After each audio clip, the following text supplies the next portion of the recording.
Well, in a surprise move today, the State's Board of Regents adopts just 18 of the 19 recommendations put before them, dealing with scaling back the implementation of the controversial Common Core curriculum. Now, what was left out was allowing a teacher to fight for their job if it was ever put on the line because of a teacher evaluation related to Common Core tests. What was kept in was delaying raising the minimum passing grade on Common Core tests. But does that defeat the purpose of the whole program? Our Capitol correspondent Pat Bailey spoke with a few teachers today about these new changes. I read through them all. What'd you think? They were fair. Megan Assenbauer and Frank Diadonato, two teachers at East Greenbush's Columbia High School, say the Regents Board made all the right moves, except one, when scaling back the implementation of Common Core. They believe the provision allowing a teacher to fight a poor evaluation because of a Common Core test should have stayed. With the lack of knowledge that we have about the Common Core assessments right now, rolling them in on a slower basis will be more beneficial to everyone. While they were discouraged by that omission, the two teachers say the rest of the recommendations were necessary.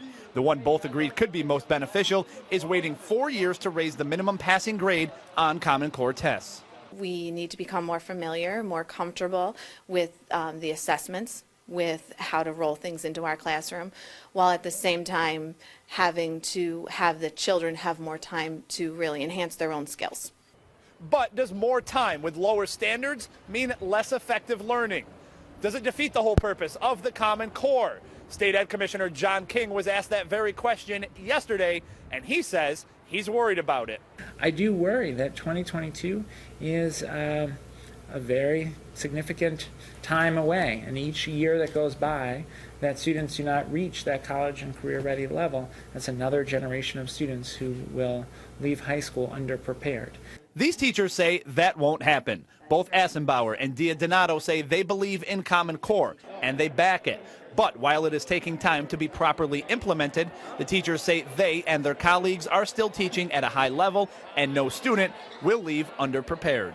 Oh, absolutely not. I think that, we've always have provided them with an excellent education and will continue to do so. A passing grade on Common Core tests will remain at 65 until 2017, when the standards are raised to a 75 and 80, depending on the test. In Albany, Pat Bailey, CBS 6 News.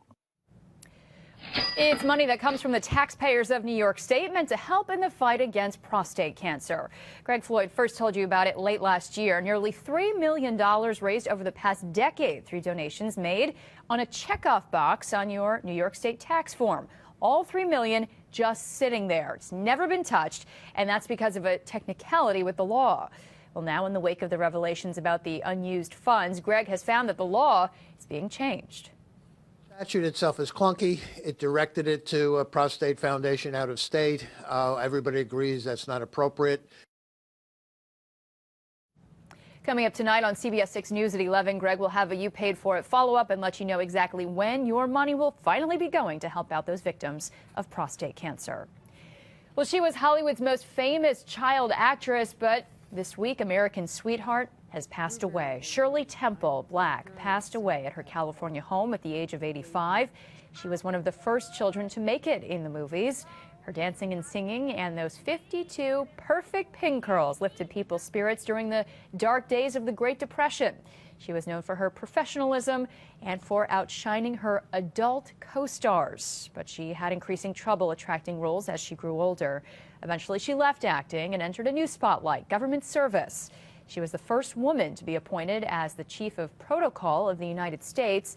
But for all of her adult accomplishments, she will always be known as America's biggest little star.